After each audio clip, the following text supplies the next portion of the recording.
Bom, o bate-papo agora é com o meu sócio Leonardo Moral, o Leozinho, dos mais íntimos. E a gente vai falar sobre um tema muito importante, Léo. A gente está aqui na APAS, segundo dia de feira, e a gente fala com milhares de supermercadistas, de donos de indústrias que fornecem para o setor. E uma coisa que eu percebo, olhando para os nossos clientes, olhando para o setor, é que eles têm o hábito de ganhar dinheiro e construir patrimônio imobiliário, né? Então, eles investem muito dinheiro no tijolo, que é um costume mais antigo.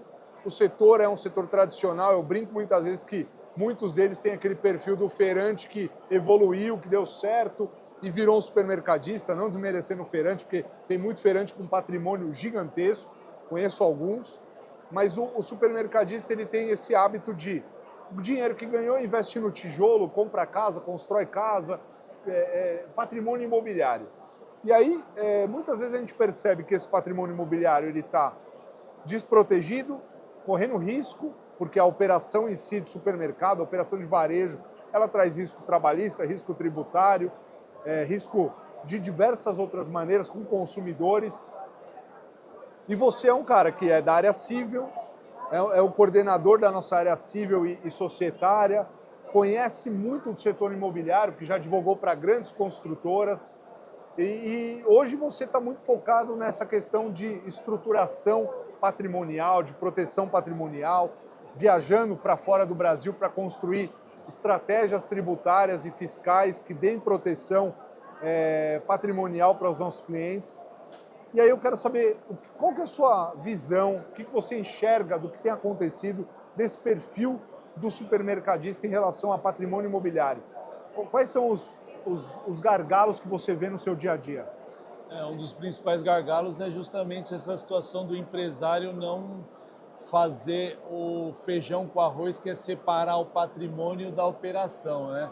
A operação começa lá na pessoa física e depois ela vem para uma pessoa jurídica, essa pessoa jurídica começa a ter sucesso e às vezes ele compra até o patrimônio na própria pessoa jurídica, um imóvel para o supermercado, quando na verdade a gente tem que fazer dois caminhos diversos, o patrimônio correr para um lado e a operação correr para o outro. E dentro disso a gente coloca ali o CPF no meio, né? Então a gente não tem que deixar, a gente não recomenda que fique patrimônio no CPF e faça uma estrutura paralela. E dentro dessas estruturas paralelas, o patrimônio vai ficar segregado.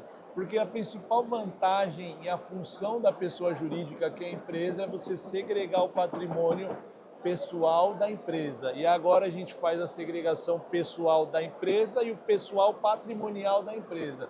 Aí dentro disso a gente constrói estruturas que é tanto para proteger em relação aos riscos que você bem colocou, que são os riscos trabalhistas, fiscais, enfim, da própria operação, que empreender já é um risco por si só.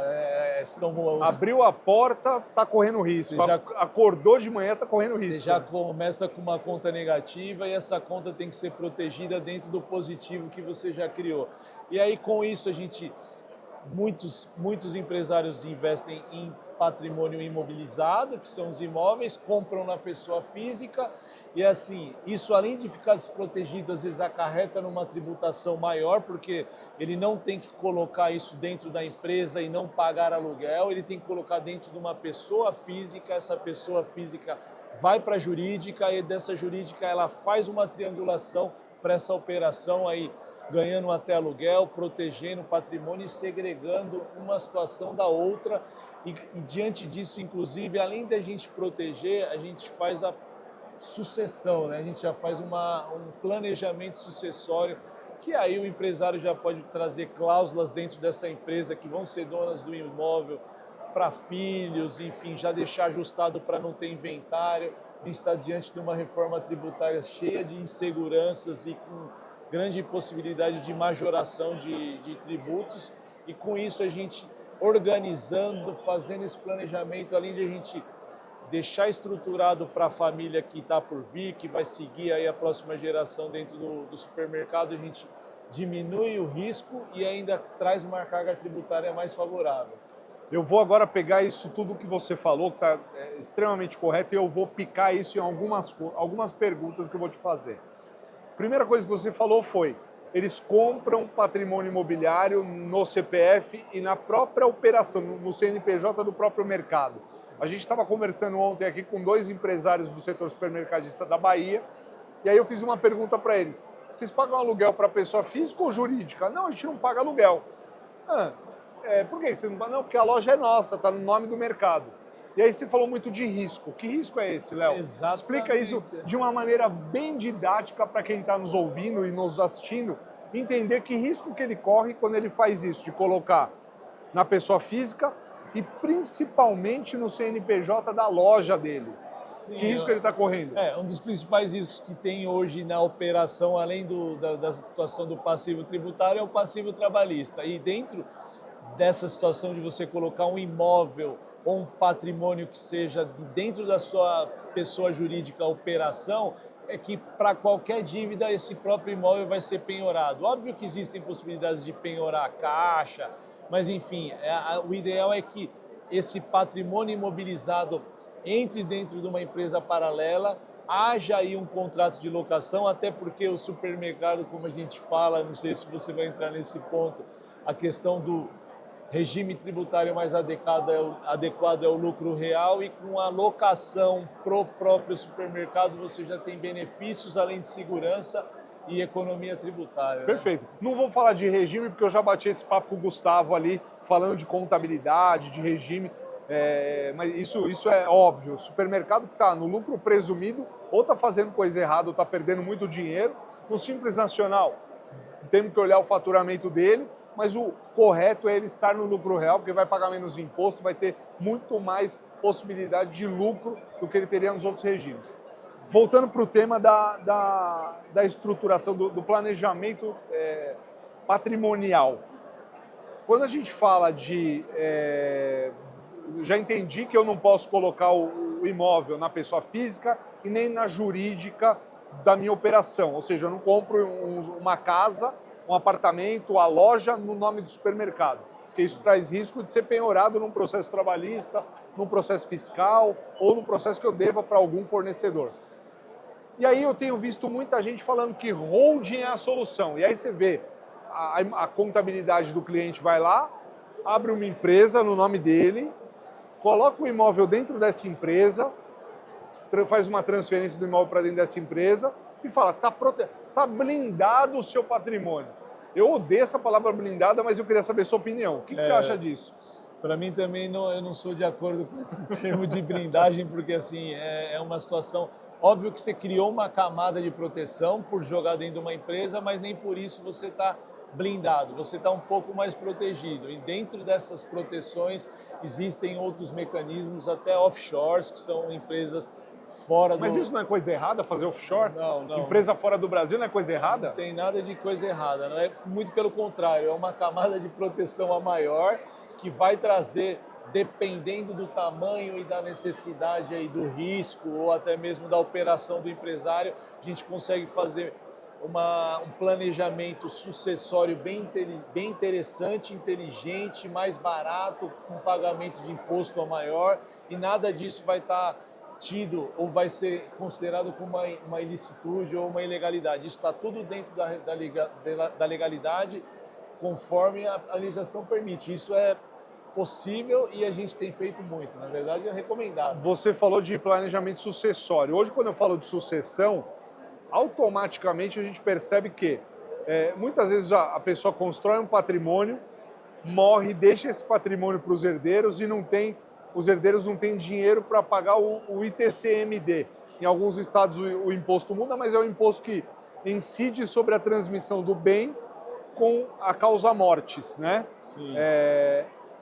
Como que eu fujo do pagamento desse imposto? É possível? Na verdade, assim, existe essa possibilidade, sim, a gente... Offshore é uma das situações, tá?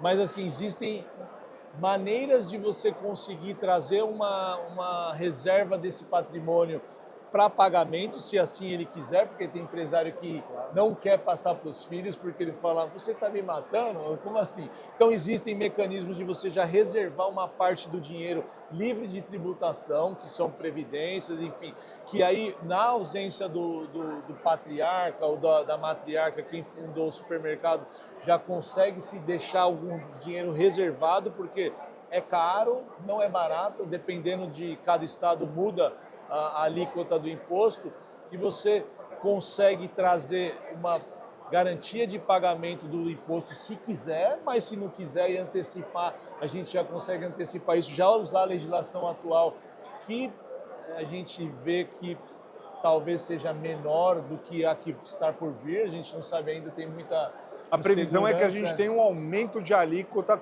e que ela seja progressiva, né, Léo? Isso, exatamente. Vai ter uma progressividade aí no ITCMD, que é o imposto do inventário, mas assim, existem vários mecanismos. Se quiser deixar em nome do empresário ou de uma empresa dele, a gente consegue mecanismos para não deixar com que o patrimônio seja um problema a ser resolvido pelos herdeiros. Ainda mais quando se tem ali algumas pessoas dentro da operação, é muito interessante, além de fazer o patrimônio, constituir ali acordos de sócios ou conselhos, até conselho de família dentro dessa própria empresa para ver o que vai caber a quem que vai ser o sucessor ali na qualidade de administrador ou na qualidade de uma situação só de sócio, para que não haja briga e o patrimônio perdure aí por gerações e gerações. Né? É isso.